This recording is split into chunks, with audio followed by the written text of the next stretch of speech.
Смертельное ДТП произошло на 6-м километре трассы Нефтекамский-Наул в районе 8 вечера 12 июля. 22-летний водитель ВАЗ-21099 в дождливую погоду превысил допустимую скорость движения и выехал на встречную полосу, где совершил лобовое столкновение с автомашиной «Шевроле Авео». В результате этого столкновения существенные повреждения получили еще 2 машины. В результате аварии 2 человека получили травмы, несовместимые с жизнью. 12 июля 2015 года, 20 часов 25 минут, в дежурной части отдела МВД России по Краснокамскому району поступило телефонное сообщение о том, что на 6-м километре автодороги Нефтекамский-Наул произошло дорожно-транспортное происшествие с 4 автомобилями. Имеется пострадавший.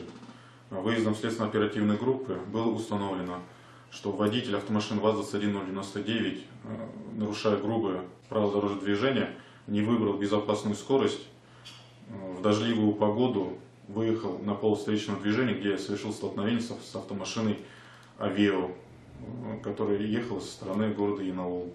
После чего в данной автомашины также в попутных направлениях допустили еще столкновение 2 автомашины.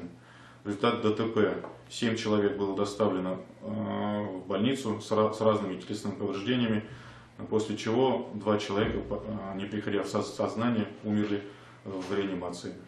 По данному факту проводится проверка. Назначены судебно-медицинские экспертизы, причины устанавливаются. Среди пострадавших был несовершеннолетний ребенок 9 лет, который находится в детском отделении. 2 травмированных доставлены в реанимацию, еще 2 человека находятся в больнице.